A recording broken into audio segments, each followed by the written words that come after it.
Hi students, 6th sem online ട്യൂഷൻ്റെ next ക്ലാസ്സിലേക്ക് സ്വാഗതം. അപ്പോൾ നമ്മൾ ഇന്ന് സ്റ്റാർട്ട് ചെയ്യാൻ പോകുന്ന ഒരു പുതിയ സബ്ജക്റ്റാണ്. അപ്പോൾ നിങ്ങൾക്കറിയാം, ചൈൽഡ് ഹെൽത്ത് നഴ്സിംഗ് 1ഉം 2ഉം കൂടെ ചേർത്തിട്ടാണ് ഒരു പേപ്പർ വരുന്നത്. അടുത്ത് വരുന്നത് മെൻ്റൽ ഹെൽത്ത് നഴ്സിംഗ് 1ഉം 2ഉം ചേർത്തിട്ടാണ് സെക്കൻഡ് പേപ്പർ വരുന്നത്, അല്ലേ? അപ്പോൾ നമ്മൾ ചൈൽഡ് ഹെൽത്ത് നഴ്സിംഗിൻ്റെ 1ൻ്റെ ഒരു യൂണിറ്റ് വളരെ ലെങ്തി ആയിട്ടുള്ള ഒരു ചാപ്റ്റർ ഓൾറെഡി കംപ്ലീറ്റ് ചെയ്തു. ഇനി നമുക്ക് നോക്കേണ്ടത് മെൻ്റൽ ഹെൽത്ത് നഴ്സിംഗ് 1 ആണ്. അപ്പം നമ്മൾ ആ ഒരു ഓർഡറിൽ തന്നെ ആയിരിക്കും എടുക്കുന്നത്. ചൈൽഡ് ഹെൽത്ത് നഴ്സിംഗ് കഴിഞ്ഞാൽ അടുത്ത മെൻ്റൽ ഹെൽത്ത് നഴ്സിംഗ്, അത് കഴിഞ്ഞാൽ നഴ്സിംഗ് മാനേജ്മെൻറ്റ് ആൻഡ് ലീഡർഷിപ്പ്. അപ്പോൾ ആ ഒരു ക്രമത്തിന് തന്നെ നമുക്ക് എടുത്തു പോകാം. അപ്പോൾ ഇവിടെ ഇന്ന് നമ്മൾ മെൻ്റൽ ഹെൽത്ത് നഴ്സിംഗ് 1 യൂണിറ്റ് 1, അതായത് ഇൻട്രൊഡക്ഷൻ ചാപ്റ്റർ, നമ്മൾ ഫസ്റ്റ് ഇയറിൽ ഫസ്റ്റ് സെമ്മിൽ psychology, normal psychology of human നമ്മൾ പഠിച്ചിട്ടുണ്ട്. മനുഷ്യൻ്റെ സൈക്കോളജി എന്താണ്, അവരുടെ കൊഗ്നിറ്റീവ് പ്രോസസ്സുകൾ എന്തൊക്കെയാണ്, അവ ഓരോന്നിൻ്റെ പ്രത്യേകതകൾ, അതിൻ്റെ തിയറീസ്, അബ്നോർമാലിറ്റീസ്, അതിൻ്റെ ക്യാരക്ടറിസ്റ്റിക്സ്, ഇവയെല്ലാം നമ്മളവിടെ പഠിച്ചു. എന്നാൽ നമ്മുടെ ഈ ഒരു 6th സെമ്മിൽ നമ്മൾ മെൻ്റൽ ഹെൽത്ത് നഴ്സിംഗ് അല്ലെങ്കിൽ സൈക്കാട്രി എന്നുള്ള ഈ ഒരു സബ്ജക്റ്റിനകത്ത് പഠിക്കാൻ പോകുന്നത് ഈ നമ്മൾ നോർമലായിട്ട് സൈക്കോളജിയിൽ എന്തൊക്കെ പഠിച്ചോ അവയിലെല്ലാം ഉണ്ടാകുന്ന അബ്നോർമാലിറ്റീസിനെ കുറിച്ചാണ്. അതായത് നമ്മൾ അനാട്ടമി ആൻഡ് ഫിസിയോളജി പഠിച്ചു, അവിടെ നോർമൽ പഠിച്ചു, അതിൻ്റെ അബ്നോർമാലിറ്റീസ് നമ്മുടെ മെഡിക്കൽ സർജിക്കൽ നഴ്സിങ്ങിനകത്ത് പഠിച്ചു. അതുപോലെ ഇവിടെ നമ്മൾ സൈക്കോളജി നോർമലിൽ പഠിച്ചത് അതിൻ്റെ അബ്നോർമാലിറ്റീസ് സൈക്യാട്രിയിൽ പഠിക്കുന്നു. അതായത് ഒരു സൈക്യാട്രിക് ഡിസോർഡേഴ്സ് ഉള്ള ഒരു പേഷ്യൻറ്റിനെ കെയർ ചെയ്യേണ്ടത് നമ്മളാണ്, ഒരു സൈക്യാട്രിക് നഴ്സാണ്, അല്ലേ? അപ്പോൾ അവിടെ എന്താണ് ഓരോ തരം സൈക്കാട്രിക് ഡിസോർഡേഴ്സ്, അതിൻ്റെ കാരണങ്ങൾ എന്തൊക്കെയാണ്, അതിൻ്റെ സൈൻസ് ആൻഡ് സിംറ്റംസ് എന്തൊക്കെയാണ്, അതെങ്ങനെയാണ് ട്രീറ്റ് ചെയ്യേണ്ടത്, നമ്മുടെ നഴ്സിംഗ് മാനേജ്മെൻറ്റ് എങ്ങനെയായിരിക്കണം, ഇതെല്ലാം അറിയേണ്ടത് അത്യാവശ്യമാണ്. അപ്പോൾ ആ ഒരു ഡിസോർഡേഴ്സിലോട്ട് പോകുന്നതിന് മുന്നേ തന്നെ മെൻ്റൽ ഹെൽത്ത് നഴ്സിംഗിൻ്റെ ആദ്യത്തെ ഇൻട്രൊഡക്ഷൻ, ഐ തിങ്ക് ഓൾമോസ്റ്റ് ഒരു 4 ചാപ്റ്റേഴ്സ് വരുന്നത് അതിൻ്റെ ഒരു ഇൻട്രൊഡക്ഷനാണ്. അപ്പോൾ ഇൻട്രൊഡക്ഷനിൽ എന്ന് പറയുമ്പോൾ എന്താണ് സൈക്യാട്രി, അതിൻ്റെ ഹിസ്റ്ററി, അതിൻ്റെ ക്യാരക്ടറിസ്റ്റിക്സ്, അതിൻ്റെ ബേസിക് ആയിട്ടുള്ള കാര്യങ്ങൾ, പേഷ്യൻ്റുമായിട്ടുള്ള കമ്മ്യൂണിക്കേഷൻ്റെ കാര്യങ്ങൾ, നമ്മുടെ എന്താ പറയുക, ഫിസിക്കൽ എക്സാമിനേഷൻ ചെയ്തതുപോലെ അഡൽട്ട് ഹെൽത്ത് നഴ്സിംഗിനകത്ത് ഫിസിക്കൽ എക്സാമിനേഷൻ ചെയ്തതുപോലെ ഇവിടെ മെൻ്റൽ ഹെൽത്ത് എക്സാമിനേഷൻ, അതായത് നമ്മുടെ മെൻ്റൽ സ്റ്റാറ്റസ് എക്സാമിനേഷൻ, മാനസിക രോഗികളുടെ മാനസിക അവസ്ഥയെക്കുറിച്ച് നമ്മൾ ചെക്ക് ചെയ്യുന്ന ഒരു എക്സാമിനേഷൻ, അതിനെക്കുറിച്ച് പഠിക്കണം. അങ്ങനെ കുറേ കാര്യങ്ങൾ നമുക്ക് ആ ഒരു ഫസ്റ്റ് 4 ചാപ്റ്ററുകളിലായിട്ട് പഠിക്കാനുണ്ട്. അപ്പോൾ നമ്മൾ ഇന്ന് അതിൻ്റെ ഫസ്റ്റ് യൂണിറ്റാണ് സ്റ്റാർട്ട് ചെയ്യാൻ പോകുന്നത്. ഇവിടെ നോക്കുക, ഇതാണ് ഫസ്റ്റ് യൂണിറ്റിൻ്റെ സിലബസ്. മെൻ്റൽ ഹെൽത്ത് നഴ്സിംഗ് 1ൻ്റെ ഫസ്റ്റ് യൂണിറ്റ് ഇൻട്രൊഡക്ഷൻ. ഇതിൽ ആദ്യം കുറച്ച് ജനറൽ ആയിട്ടുള്ള ടോപ്പിക്സ് ആണ് കൊടുത്തിട്ടുള്ളത്. അതിൽ ഏറ്റവും ഇമ്പോർട്ടൻ്റ് ആയിട്ടുള്ള കാര്യങ്ങളെല്ലാമാണ് നമ്മൾ പഠിക്കുന്നത്. Perspectives of mental health nursing, evolution of mental health services, treatment and nursing practices. അതായത് എന്താണ് മെൻ്റൽ ഹെൽത്ത്, എന്താണ് മെൻ്റൽ ഇൽനെസ്, എന്താണ് മെൻ്റൽ ഹെൽത്ത് നഴ്സിംഗ്, എങ്ങനെയാണ് മെൻ്റൽ ഹെൽത്തിൻ്റെ സർവീസസും ട്രീറ്റ്മെൻറ്റും നഴ്സിംഗ് പ്രാക്ടീസസും ഒക്കെ ഇന്നുള്ള നിലയിലോട്ട് എത്തിച്ചേർന്നത്. അപ്പോൾ ഈ ഒരു കാര്യങ്ങളാണ് ആദ്യം നമ്മൾ പറയുന്നത്. അത് കഴിഞ്ഞാൽ ആരൊക്കെയാണ് ഒരു മെൻ്റൽ ഹെൽത്ത് ടീം എന്ന് പറയുന്നത്. ഇപ്പോൾ നമ്മൾക്ക് ഒരു രോഗിയെ നമ്മുടെ ഹോസ്പിറ്റലിൽ കിട്ടിക്കഴിഞ്ഞാൽ ഡോക്ടർ ഉണ്ടാവും, നഴ്സസ് ഉണ്ടാവും, അറ്റൻഡേഴ്സ് ഉണ്ടാവും, ഫാർമസിസ്റ്റ് ഉണ്ടാവും, ന്യൂട്രീഷനിസ്റ്റ് ഉണ്ടാവും, അങ്ങനെ ഒരുപാട് ആൾക്കാരുണ്ടാവും അവിടെ ട്രീറ്റ് ചെയ്യാൻ, അല്ലേ? അതുപോലെ ഒരു സൈക്കാട്രി ഹോസ്പിറ്റൽസിൽ മെൻ്റൽ ഹെൽത്ത് ട്രീറ്റ്മെൻറ്റ് മെമ്പേഴ്സ് അല്ലെങ്കിൽ മെൻ്റൽ ഹെൽത്ത് ടീം മെമ്പേഴ്സ് ആരൊക്കെയാണ് ഉണ്ടാകുന്നത്? 5 മാർക്കിന് റിപ്പീറ്റഡ് ആയിട്ട് ചോദിക്കുന്ന ഒരു ക്വസ്റ്റ്യനാണ്. പിന്നെ ഇത് പോയിട്ട് മെൻ്റൽ ഹെൽത്ത് നഴ്സിംഗിൻ്റെ നമ്മൾ സൈക്കോളജിയിൽ അതിൻ്റെ നാച്ചുറും അതിൻ്റെ സ്കോപ്പും ഒക്കെ പഠിച്ചു, അല്ലേ?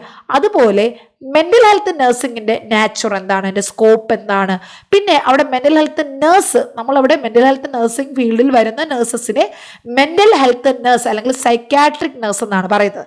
അപ്പോൾ ഈ സൈക്കാട്രിക് നഴ്സ് അല്ലെങ്കിൽ മെൻ്റൽ ഹെൽത്ത് നഴ്സിൻ്റെ റോൾ എന്താണ്, ഓരോ സാഹചര്യങ്ങളിൽ അവരുടെ റോളും ഫങ്ഷൻസും എന്താണ്, ഇവ കൂടാതെ കൺസെപ്റ്റ് ഓഫ് നോർമൽ ബിഹേവിയറും അബ്നോർമൽ ബിഹേവിയർ. ആക്ച്വലി ഈ ഒരു ടോപ്പിക് നമ്മൾ ഓൾറെഡി ഫസ്റ്റ് സെമ്മിൽ പഠിച്ചിട്ടുണ്ട്. ഇവിടെ നമ്മൾ കുറച്ചുകൂടി ഒന്ന് റിവൈസ് ചെയ്യുന്നതേ ഉള്ളൂ. അപ്പം നിങ്ങളുടെ മനസ്സിൽ ഇപ്പോൾ ഒരു സംശയം ഉണ്ടാവും, ഏത് ടെക്സ്റ്റ് ഉപയോഗിച്ച് മെൻ്റൽ ഹെൽത്ത് നഴ്സിംഗ് പഠിക്കണം. ഓൾറെഡി ഞാൻ ഇൻട്രൊഡക്ഷൻ ക്ലാസ്സിൽ നിങ്ങളോട് പറഞ്ഞതാണ്, മെൻ്റൽ ഹെൽത്ത് നഴ്സിംഗ് പഠിക്കാൻ ഒരുപാട് ടെക്സ്റ്റ് ബുക്കുകളുണ്ട്. ശ്രീവാണിയുണ്ട്, ബസവന്തപ്പയുണ്ട്, അഹൂജ ടെക്സ്റ്റ് ബുക്ക് ഉണ്ട്, അങ്ങനെ പല പബ്ലിക്കേഷൻ്റെ ബുക്കുണ്ട്. പക്ഷെ ഞാൻ എപ്പോഴും എൻ്റെ കുട്ടികളോട് പറയുന്നത്, നമുക്ക് ഏറ്റവും നല്ല ബുക്ക് പഠിക്കാൻ ഈസി ആയിട്ട് മനസ്സിലാക്കി നന്നായിട്ട് തറവായിട്ട് പഠിക്കാൻ ഏറ്റവും നല്ല ബുക്ക് എന്ന് പറയുന്നത് ആർ ശ്രീവാണി മാഡത്തിൻ്റെ, അതായത് നമ്മൾ സൈക്കോളജി പഠിച്ച അതേ ബുക്കാണിത്. സൈക്കോളജിയിലും ശ്രീവാണി മാഡത്തിൻ്റെ ബുക്കുണ്ട്, അതായിരുന്നു നമ്മൾ യൂസ് ചെയ്ത് പഠിച്ചത്. സെയിം അതേ മാമിൻ്റെ ബുക്ക് തന്നെയാണ് ആർ ശ്രീവാണി മാമിൻ്റെ സൈക്കാട്രി അല്ലെങ്കിൽ mental health nursing text book പഠിക്കുക.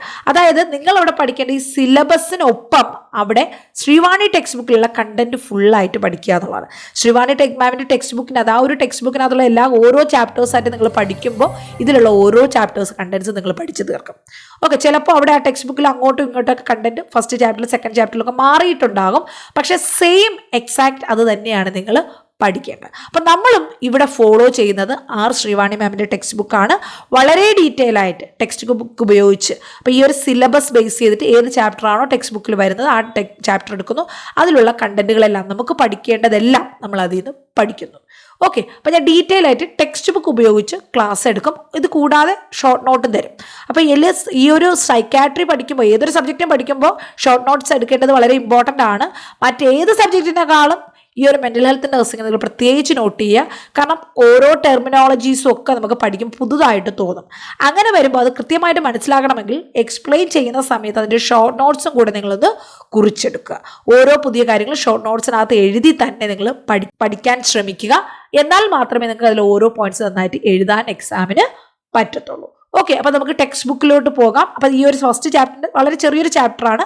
നമ്മൾ ടെക്സ്റ്റ് ബുക്കിൽ നിന്നാണ് ഈ ഒരു ചാപ്റ്റർ കംപ്ലീറ്റ് ആയിട്ട് പഠിക്കാൻ പോകുന്നത്. ചിലപ്പോൾ ഇതിലുള്ള ചില ടോപ്പിക്സ് ചിലപ്പോൾ അടുത്ത ചാപ്റ്ററിൽ വരും. അടുത്ത ചാപ്റ്ററിലുള്ള ചില ടോപ്പിക്സ് ടെക്സ്റ്റ് ബുക്കിൽ ഈ ഒരു ചാപ്റ്ററാണ് നമ്മളിപ്പോൾ പഠിക്കുന്ന പോർഷനകത്ത് വരും. അത് കാര്യമാക്കേണ്ട കാര്യമല്ല. നമുക്ക് ഈ ഒരു ചാപ്റ്ററിൽ അടുത്ത ചാപ്റ്ററിലോട്ട് പഠിക്കേണ്ട കാര്യമേ ഉള്ളൂ. ഓക്കെ, എന്തായാലും നമ്മൾ പഠിക്കേണ്ടതാണ്. ഈ ചാപ്റ്ററിൽ പഠിച്ചാലും അടുത്ത ചാപ്റ്ററിൽ പഠിച്ചാലും. അപ്പോൾ നമുക്ക് ടെക്സ്റ്റ് ബുക്കിൽ നിന്നും ആ ഒരു ചാപ്റ്റർ ബേസ് ചെയ്ത് പഠിച്ചു നോക്കാം. ഇവിടെ നോക്കുക, ഇതാണ് ഞാൻ പറഞ്ഞ ആ ടെക്സ്റ്റ് ബുക്ക്. അതായത് നമ്മുടെ ശ്രീവാണി മാഡത്തിന്റെ mental health and psychiatric nursing ഒരു ഗൈഡ് ബുക്ക് എന്ന് പറഞ്ഞിട്ടുള്ള ഒരു ബുക്കാണ്.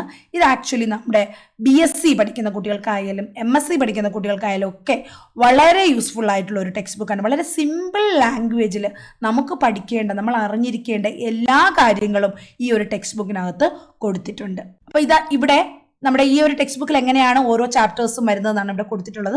നമ്മുടെ സിലബസ് അനുസരിച്ചിട്ടുള്ള ഓർഡറിലല്ല ഇവിടെ ചാപ്റ്റേഴ്സ് വരുന്നത്. എന്നാൽ നമുക്ക് ആ ഒരു ഇപ്പം നമ്മൾ സൈക്കാട്രിക് ഡിസോർഡേഴ്സ് പഠിക്കുമ്പോൾ എവിടെയാണോ ഈ പോർഷൻ ടെക്സ്റ്റ് ബുക്കിലുള്ളത് അവിടെ പോയി പഠിക്കണം. അല്ലാതെ ഈ ഒരു ആദ്യം മുതൽ അവസാനം വരെ ഒരേ ഓർഡറിലല്ല നമ്മളിവിടെ പഠിക്കും. Mental health nursing. അപ്പോൾ ഇവിടെ ടെക്സ്റ്റ് ബുക്കിൽ ചാപ്റ്ററിൻ്റെ പേരെന്താ കൊടുത്തിരിക്കുന്നത്? Mental health and mental illness. നമ്മൾ ഫണ്ടമെന്റൽസ് ഓഫ് നഴ്സിംഗ് പഠിച്ചപ്പോൾ ആ ടെർമിനോളജീസ് നിങ്ങൾക്ക് പഠിപ്പിച്ചു തരുമ്പോൾ ഇതെല്ലാം അവിടെ പറഞ്ഞു തരും. ഓരോ ടെർമിനോളജീസും ഡീറ്റെയിൽ ആയിട്ട് അതിൻ്റെ മീനിങ് പറഞ്ഞു തരും. ഓക്കെ, ഇതും വളരെ ഇമ്പോർട്ടൻ്റ് ആണ്. വേണമെങ്കിൽ ചോദിക്കാവുന്ന 5 മാർക്കിൽ ചോദിക്കാവുന്ന features or characteristics of mental illness എന്ന് ചോദിച്ചാൽ ഈ പോയിന്റുകളെല്ലാം നിങ്ങൾക്ക് അവിടെ വിശദീകരിച്ച് എഴുതാം.